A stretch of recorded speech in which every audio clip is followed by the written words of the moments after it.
ମୁଁ ଆଜି ଗାଧୋଇ ସାରିବା ପରେ ମୋ ଭିଡ଼ିଓ ଷ୍ଟାର୍ଟ କରିଥିଲି। କଲରା ଭଜା ଆଉ ପଖାଳ ଭାତ ମୁଁ ମୋ ଲଞ୍ଚରେ ନେଇଥିଲି। କଲରା ଭଜା ପରେ ଗ୍ଲୁକୋଜ୍ ପାଣି ପିଇକି ମୁଁ ଆଜି ହସ୍ପିଟାଲ ଯାଇଥିଲି। ବହୁତ ଜୋରସେ ଖରା ହେଉଥିବାରୁ ଛତାର ସାହାଯ୍ୟ ମୋତେ ଆଜି ନେବାର ପଡ଼ିଥିଲା।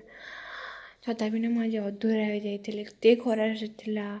ଆଉ ଦେଖିବେ ଆପଣ ରିଟର୍ନ ଲାଷ୍ଟ ଭିଡ଼ିଓକୁ ମୋର କେତେ ଜୋରସେ ବର୍ଷା ହେଇଛି ଆଜି ଦିନରେ। ଯେତେ ଜୋରସେ ସକାଳେ ଖରା ହେଇଥିଲା ସେତେ ଜୋରସେ ସନ୍ଧ୍ୟାରେ ବର୍ଷା ହେଇଯାଇଛି। ଦେଖନ୍ତୁ ଏଠି ମୁଁ ମୋ ପାର୍ସଲ୍ ରିସିଭ୍ କରିଥିଲି ଲଞ୍ଚ ଆୱାରରେ, ତାପରେ କ୍ୟାଣ୍ଟିନ୍ରୁ ଆସିକି ଖାଇବା ନେଇଯାଇଥିଲି।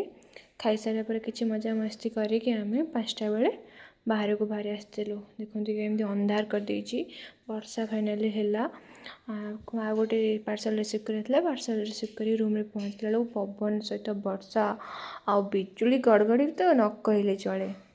ଫାଇନାଲି ଟିକେ ବର୍ଷା ହେଉଛି ମାନେ ମୋଡ଼ ସହିତ ହେବ ହିଁ ହେବ।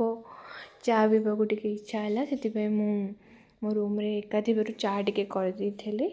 ଏମିତି ବି କରେଣ୍ଟ ହିଁ ପଳେଇଥିଲା, ସେଥିପାଇଁ ମୋତେ ଭଲ ହିଁ ଲାଗୁନଥିଲା।